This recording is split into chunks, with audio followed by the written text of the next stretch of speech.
जय हिंद दोस्तों। 2024 का लोकसभा का चुनाव और सवाल इंडिया का। जी नहीं, सवाल इस वक्त इस समय इंडिया का नहीं है, सवाल भाजपा का है। और यह सवाल मोदी और शाह की चुनावी विषाक्त बिछाने की है, उनकी तौर तरीकों को लेकर के है। भाजपा के भीतर से उठते हुए जो सवाल है, दिल्ली की सत्ता को जो परेशान कर रही है, या दिल्ली की सत्ता जो अपने तरीके से खुले तौर पर यह दावा करते हुए आगे बढ़ रहे हैं कि चुनाव तो हम ही जिता सकते हैं, तो पूरी बिसात हमारी होनी चाहिए। राज्य दर राज्य यह परेशानी विधायकों के साथ है, और खास तौर पे 3 राज्य जहां पर यह लगने लगा है कि कहीं भाजपा का पूरे तरीके से बोरिया बिस्तर सिमट ना जाए, तब वहां पर विधायक क्या सोच रहे हैं। अगर विधायकों का बोरिया बिस्तर सिमट जाएगा तो फिर वहां के सांसदों की स्थिति क्या वाकई मोदी चेहरे के आसरे चुनावी जीत दिला पाएगी। यह सवाल 3 राज्यों का है, और उसके बाद का सवाल समूचे भारतवर्ष का होगा।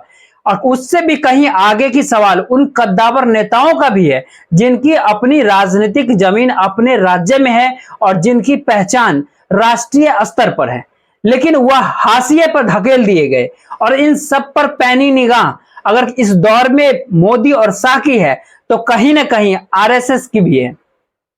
तो इस अंत विरोध को कहे या इस दौर में कहीं चेक एंड बैलेंस बनाने की खोज में निकल पड़ी है भाजपा सरकार, इसे मान लिया जाए।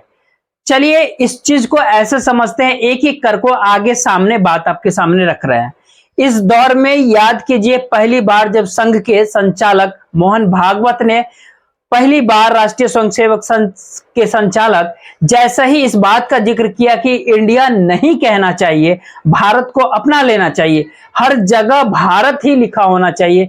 ऐसा नहीं है कि पहली बार आरएसएस के संघ संचालक भारत का जिक्र किया हो। आरएसएस तो हमेशा से ही भारत शब्द को लेकर के चलती रही है। गुरु गोलवलकर की किताब को अगर आप देखिएगा तो उसमें सिर्फ और सिर्फ भारत ही नजर आएगा, और यह सिलसिला तमाम संचालक के दौर में रहा है। लेकिन इस दौर में ऐसा क्या हुआ कि संघ संचालक भारत शब्द कहा और भारत सरकार ने उसे एक क्षण में उसे अपना लिया, और उसके बाद प्रेसिडेंट ऑफ भारत भी हो गए और प्राइम मिनिस्टर ऑफ भारत भी हो गए। तो क्या यह सब कुछ यूं ही माना जा रहा है, या इसके भीतर कोई नई संकेत है? यह संकेत कहीं पर बीजेपी और सरकार के सबसे कद्दावर नेता और मंत्री के तौर पर नितिन गडकरी के जरिए संकेत के भाषा में तो कहीं बाहर नहीं निकल रहे।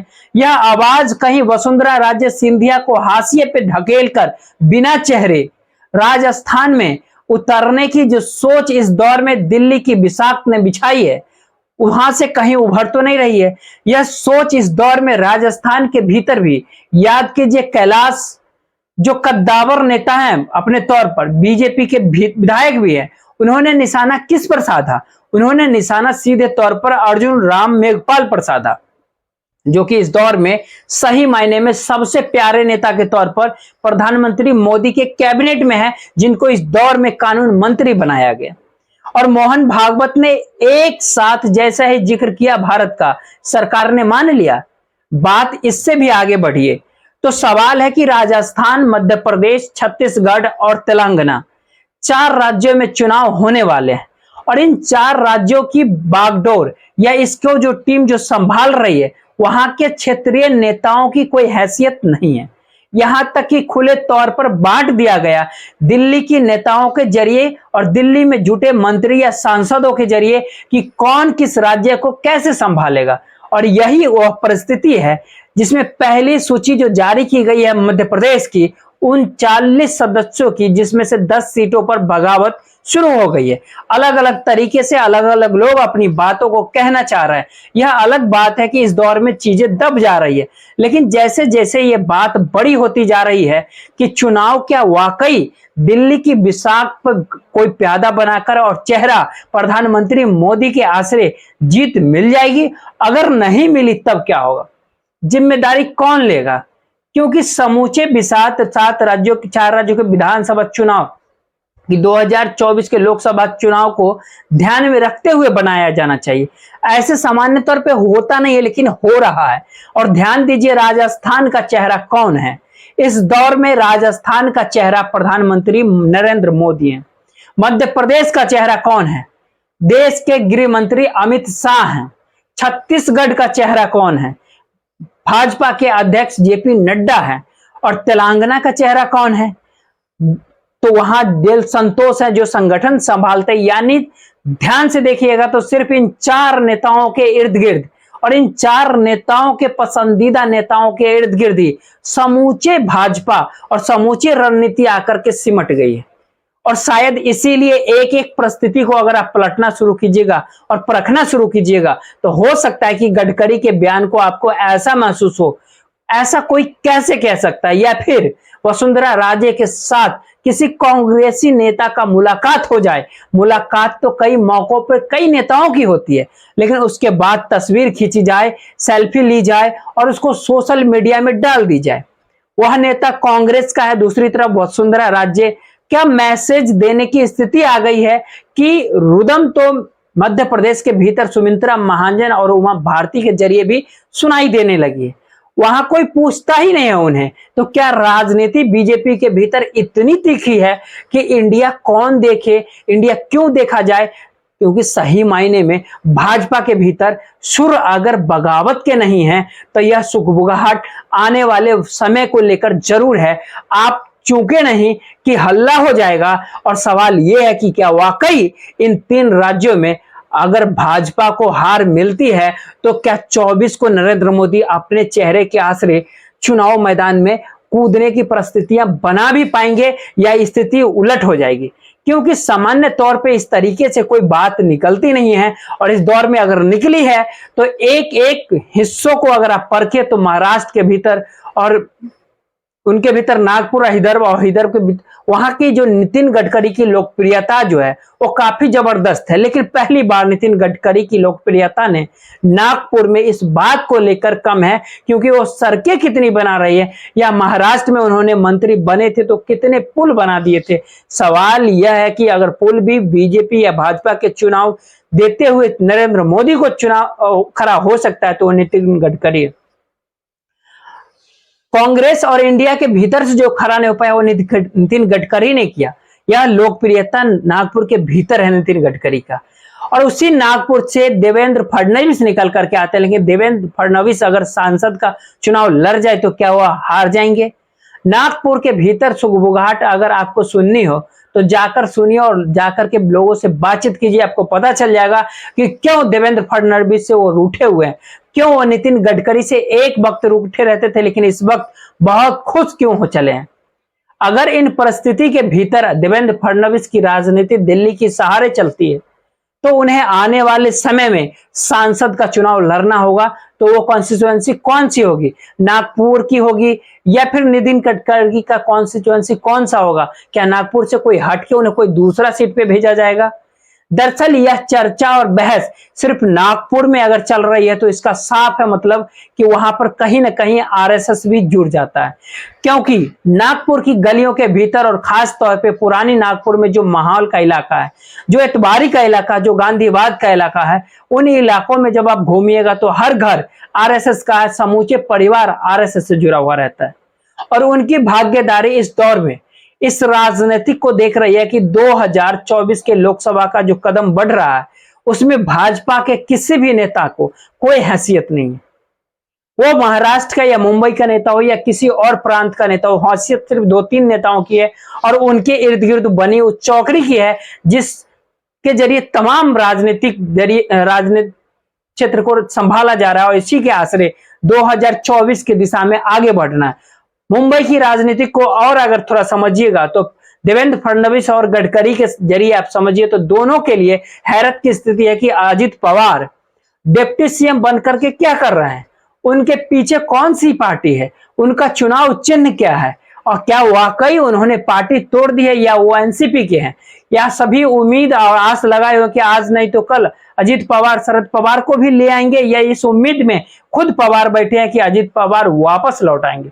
लेकिन वो डिप्टी सीएम तमाम दस्तावेज सरकार को देख रहे हैं किस तरीके से राज्य के भीतर राजनीतिक चल रही है और कैसे करप्शन भी चल रहा है, इसको भी वो नजदीक से देखते हैं। और उन पर खुद पर जो मनी लॉन्ड्रिंग का चार्ज था उसको हटा दिया ईडी ने, उसे साइडलाइन कर दिया गया, सब कुछ उनकी आंखों के सामने है, तो कल उनका कोई भी राजनीतिक कदम महाराष्ट्र के भीतर की राजनीतिक में क्या असर डालेगी, उससे कहीं ज्यादा जो कद्दावर नेता जिन्होंने लंबी राजनीति की, उनके भीतर पहली बार सवाल है कि आने वाले समय में उनकी राजनीति रुकेगी, ठहरेगी, निपट जाएगी, होगा क्या आगे। अब यहां से सवाल उठता है कि क्या वाकई वसुंधरा राजे कोई ऐसा कदम उठा सकती है जिसमें भाजपा और आरएसएस को बड़ा झटका लग जाए। क्या वाकई 3 राज्यों के चुनाव खत्म होते होते नितिन गडकरी के जरिए कोई बड़ी आवाज सुनाई देगी क्या? क्या वाकई इस दौर में तमाम राज्यों के जो विधायक हैं उनके भीतर जो सवाल रेंग रहे हैं, क्या वो सवाल खड़े हो सकते हैं क्या?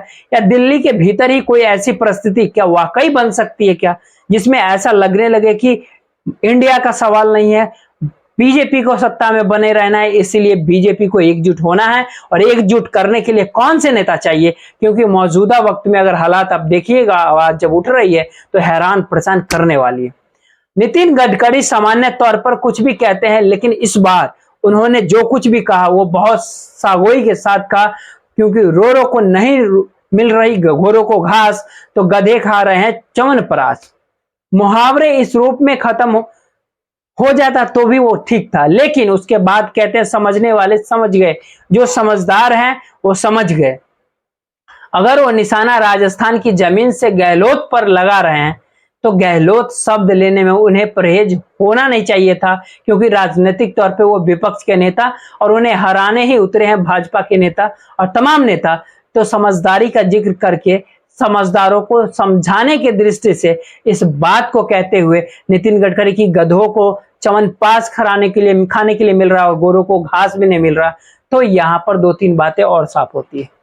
क्या भाजपा के भीतर तमाम सांसदों को यह लगने लगा है कि आने वाले वक्त में, आने वाले समय में उनकी राजनीतिक जमीन कहीं भी अगर बची है तो वह खत्म हो जाएगी, या फिर उनको टिकट नहीं मिलेगा तो उनको अपनी राजनीति खत्म हो जाएगी, या फिर मोदी शाह की बिसात पर अगर वो प्यादा बने रहते हैं तो चल सकते हैं, अन्यथा नहीं चल सकते?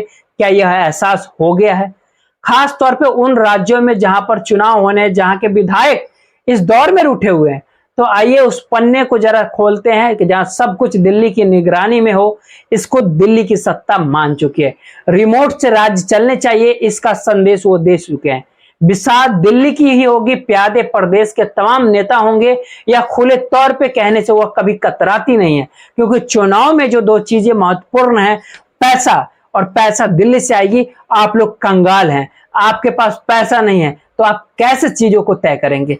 दूसरी बात, जब टिकट भी दिल्ली ही तय करेगी तो उसमें आपकी कौन सी हैसियत है, किस हैसियत से आप कहेंगे?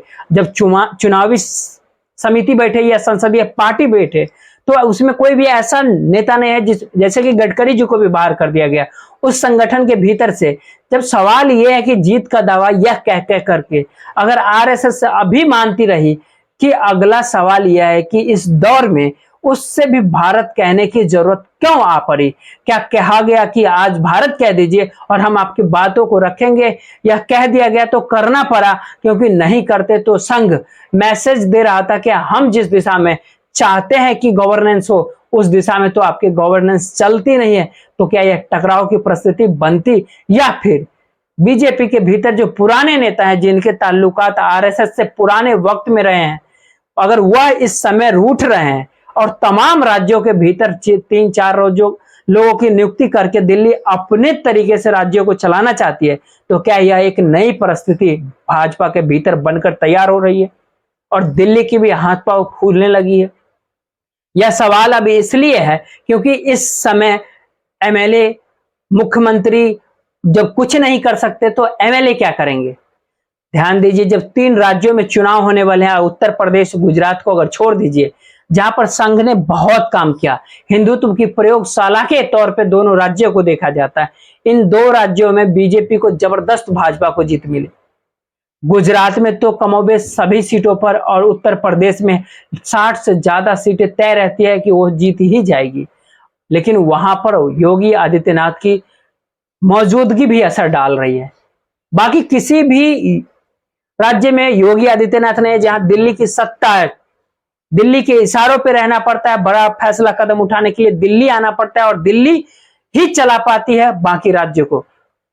दिल्ली ही तय करती है कि कौन खड़ा होगा, कौन सा मुख्यमंत्री होगा। यह चरम पे धीरे धीरे और भी आगे बढ़ रही है कि इंडिया जब इस दौर में आगे बढ़ रही है, जो सवाल इंडिया के तरफ से उठ रहा है उस राजनीतिक में जहां जहां भाजपा कमजोर पड़ रही है और हर दिन एक मुद्दे के आश्रय अपने आप को टिकाए और बनाए रखने की परिस्थिति में लाकर खड़ा कर रही है, तो इसको इंडिया समझे या ना समझे, लेकिन भाजपा के भीतर का भारत समझने लगे और उसे समझ में आने लगा है कि आज के तारीख में उसको अपने कॉन्स्टिट्यूंसी में जाना मुश्किल हो रहा है, क्योंकि हर जगह पे दो ही स्थिति होती है, आपको या तो प्रधानमंत्री मोदी का नाम लेना है या केंद्र सरकार की उपलब्धियों का बखान करना है।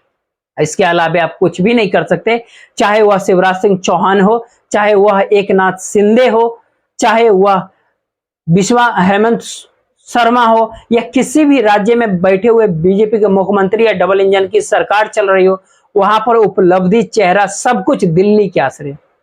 और यह बात इन 3 राज्यों में इसलिए महत्वपूर्ण है कि क्योंकि हमने कहा कि यूपी और गुजरात प्रयोगशाला के तौर पे बड़े अपने अनुकूल बना लिए, लेकिन जिन 3 राज्यों में चुनाव होना है उन 3 राज्यों में चुनाव का हार का मतलब बहुत साफ है कि उसका असर 2024 के लोकसभा चुनाव पर न सिर्फ इन 3 राज्यों में समूचे देश में पड़ेगा।